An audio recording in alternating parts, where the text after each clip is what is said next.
Power does not move with emotion. It moves with calculation. It does not ask, "Do I like this person?" It asks, "Does this person stabilize me or threaten my position?" Most humans approach influence with personality. Power evaluates through risk analysis.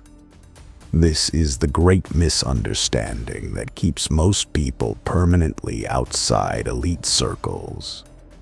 They try to be impressive. They try to be entertaining. They try to be extraordinary.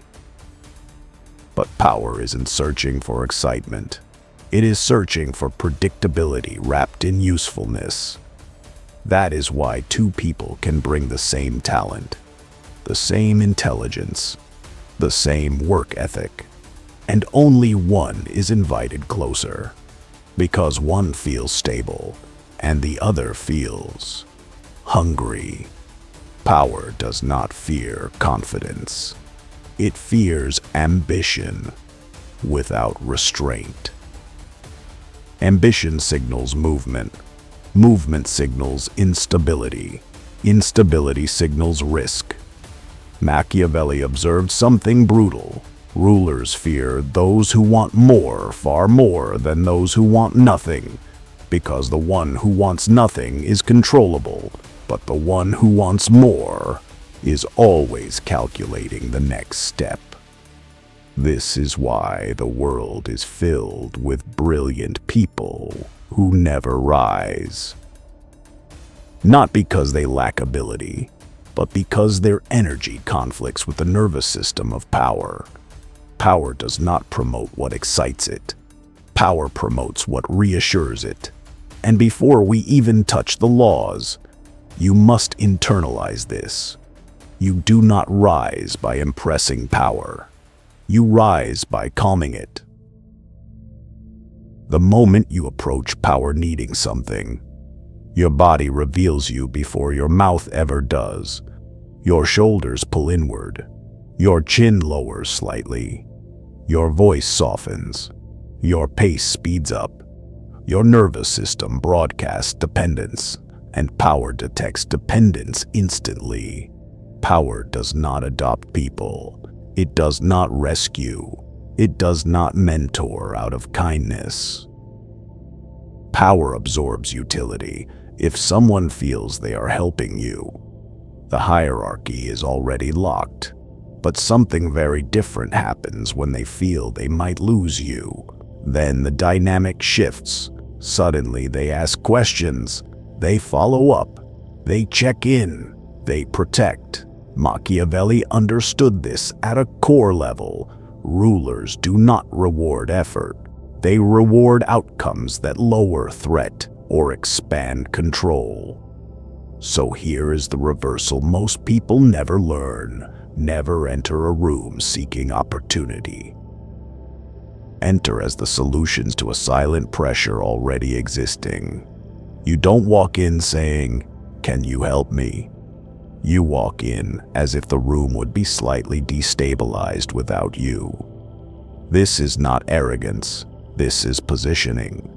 You study where tension already exists. You notice what isn't working. You quietly stabilize it. And power notices stabilization faster than performance. Because performance can be replaced. Stability is rare. And rare things rise. Power demands reliability, but it simultaneously fears predictability. This creates a contradiction. If you are too transparent, you become controllable. If you are too mysterious, you become dangerous.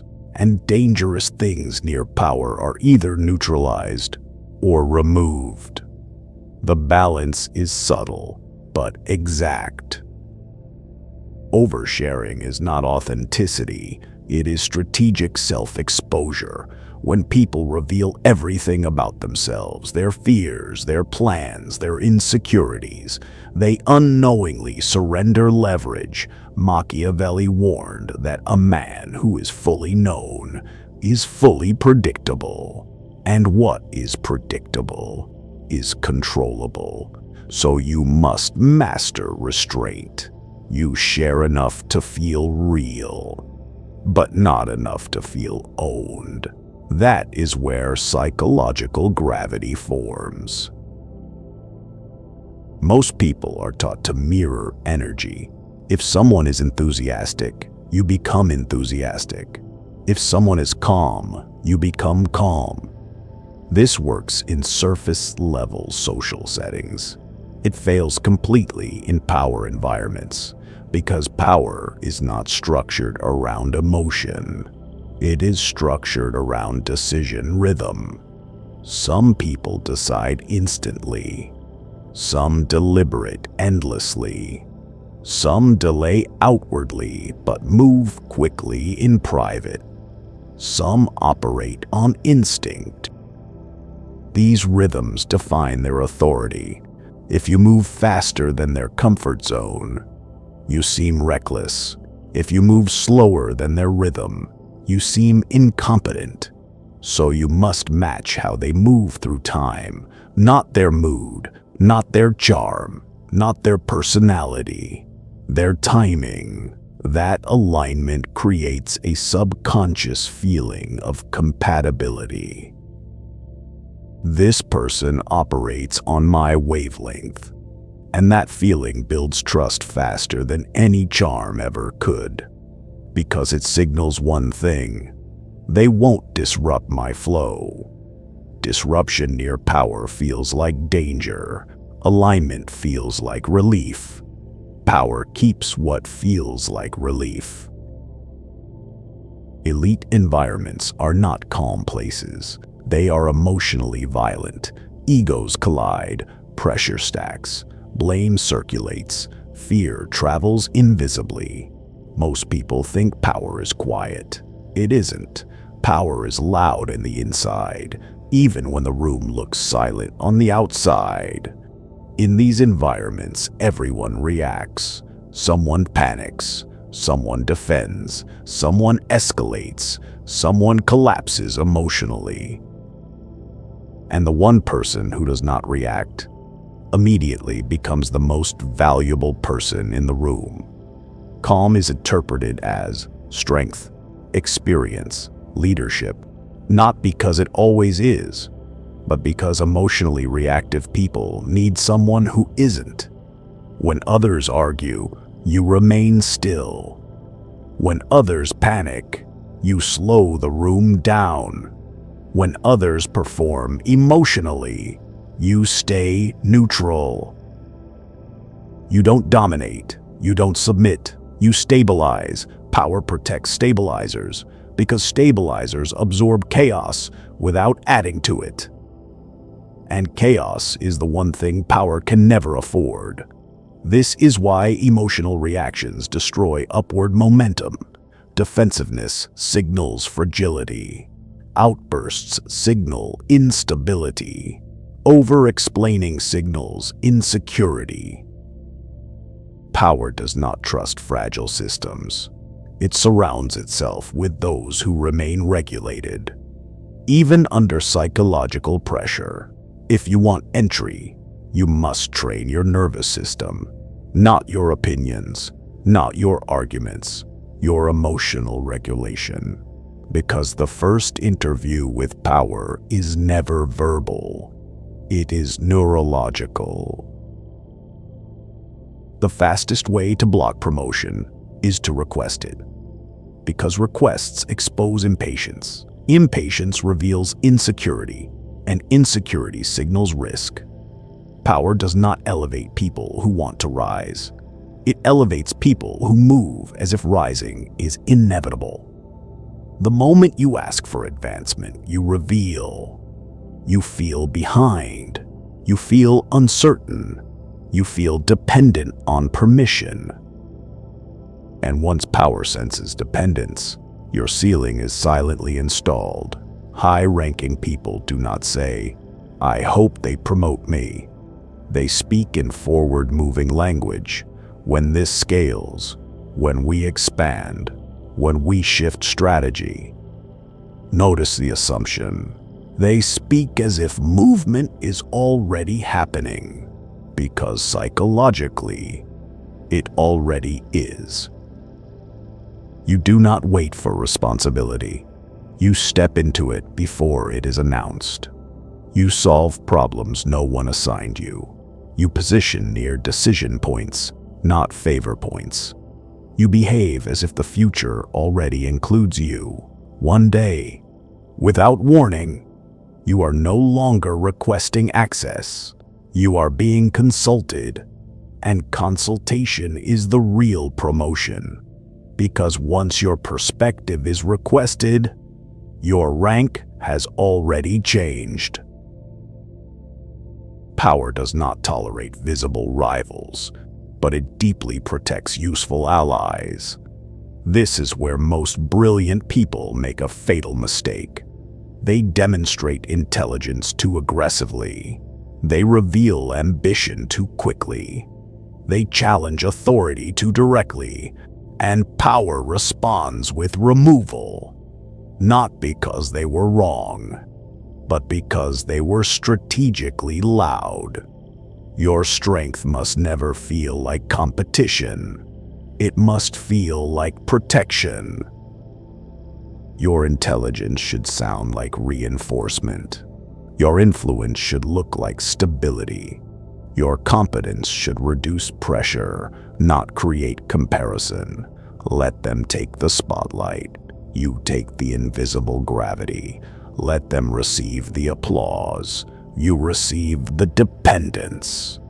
People remember who looked impressive. Power remembers who made survival easier. Those who appear independent too early are removed quickly. Survivors grow in shadow before they evolve in light. If power feels you competing with it, it replaces you. If power feels you extending it, it protects you. There is a moment, a psychological threshold, that few ever recognize. It's the moment when power stops testing you and starts depending on you. Before this moment, you are watched. After this moment, you are integrated. Before this moment, mistakes cost access. After this moment, mistakes cost correction, not exile. People think this threshold is crossed with achievement. It isn't. It is crossed with reliability under pressure. Power does not bond with talent. It bonds with consistency under stress. Once crossed, you are no longer evaluated as a candidate. You are evaluated as infrastructure, and infrastructure is protected. Flattery is loud, precision is surgical. Flattery says, "You're amazing." Precision says, "The way you stayed calm in that moment changed the entire outcome." One sounds cheap, the other builds psychological loyalty. Power distrusts emotional inflation, but it remembers accurate recognition. Because precision signals deep observation, real intelligence, and strategic awareness. When you praise everything, nothing you say has weight. But when you praise one exact behavior, you become a mirror of self-awareness. People rarely forget those who made them feel understood at a level above surface emotion. Do not praise their identity. Praise their decision-making under pressure. Do not praise their personality. Praise their judgment in chaos. That is the language power trusts. The person who grants access must always feel superior in the hierarchy, not intellectually, not morally, but positionally. The fastest way to be removed is to make your gateway feel small. Outshining creates fear. Fear creates distance. Distance creates silent elimination. You do not rise by replacing the one who opened the door. You rise by becoming their extension.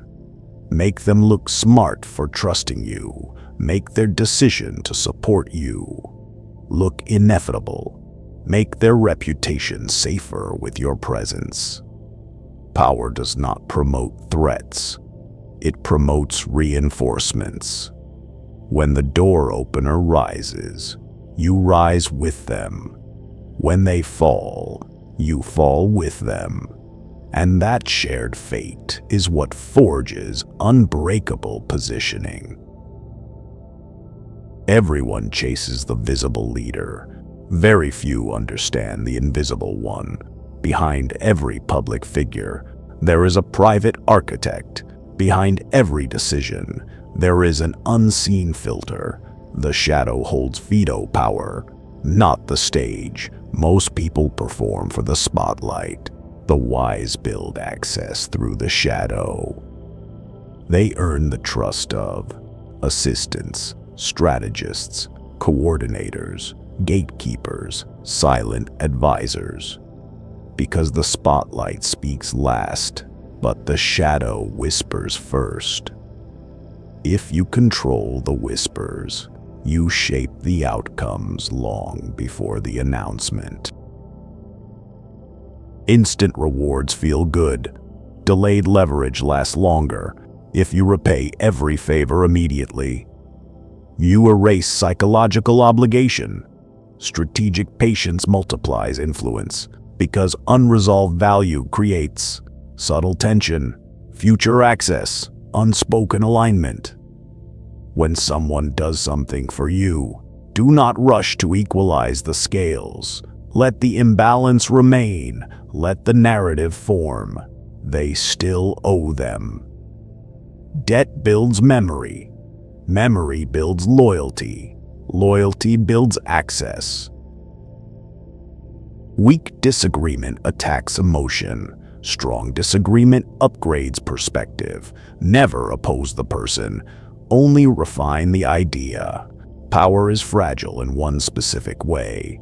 It cannot tolerate public contradiction. You could be right. You could even be necessary. But if your correction feels like exposure, you will be punished for accuracy. Because power does not hate error. Power hates embarrassment. So you never challenge position. You only adjust trajectory. You do not say, "That's wrong." You say, "I see what you're building. Here's how it could scale further." You do not say, "This will fail." You say, "This part is already strong." If we protect it this way, the upside multiplies. Notice the psychological reversal. You are not rejecting their vision. You are protecting their legacy. And when people feel their legacy is safe, they listen. Disagreement framed as enhancement positions you as guardian, not rival. Power listens to those who expand outcomes, not those who block directions. There is another layer most never see. Every powerful person carries a silent insecurity. What if I'm surrounded by people who only agree? What if I'm blind inside my own authority? When you disagree with precision, restraint, loyalty, and timing, you become rare. You become necessary. You are no longer a supporter. You become a stabilizer, and stabilizers are protected, even when others are replaced. What is always available is never valued. Your time must become limited. Your access must feel earned. Your agreement must not be guaranteed. Scarcity is not absence. Scarcity is controlled presence. If people can summon you instantly, you hold no leverage. If they prepare psychologically before contacting you, you hold quiet authority. Notice how gravity works in nature. Objects with mass do not chase, they pull. Your absence should create more demand than your presence.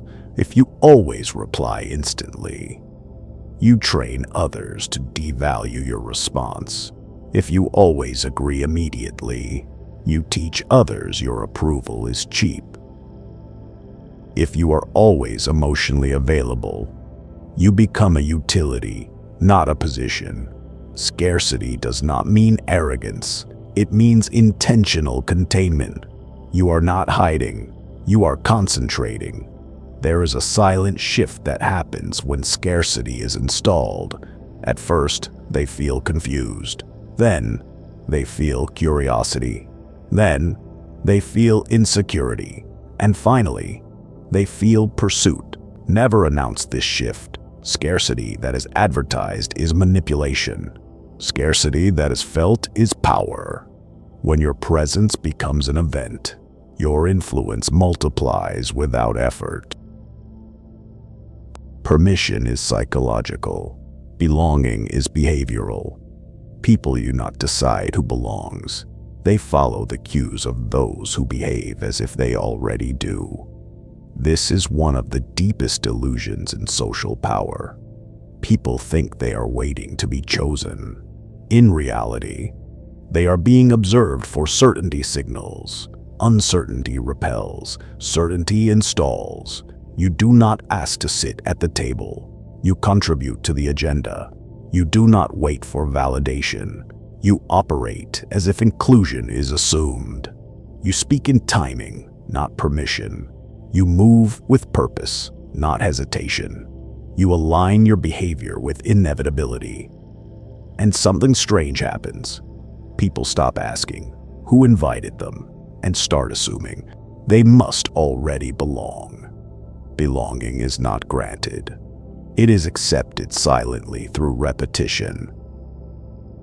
You do not look impressed. You do not look intimidated. You normalize the extraordinary. The room will always test new presences. If you shrink, they will label you as temporary. If you overcompensate, they will label you as insecure. But if you remain steady, they must rewrite their story about you. And over time, no one remembers when you arrived. Only that you are installed. Power is not free. It extracts payment quietly. You will be misunderstood. You will be reinterpreted. You will be spoken about in rooms you cannot enter. Loneliness increases. Trust narrows. Superficial admiration replaces genuine connection. This is not punishment. It is the exchange rate of access. Most people want influence, until they realize influence removes anonymity. You are no longer just a person. You become a symbol of direction. The world does not run on fairness. It runs on perception, positioning, and leverage. Those who deny this remain confused by outcomes. Those who study this begin to shape outcomes. These were not tricks. These were not tactics. These were operating laws. You can use them timidly, or you can embrace their reality with clarity, because power is always moving. The only question is, are you inside the motion, or being moved by it? This is the dark psyche. And now, you see differently.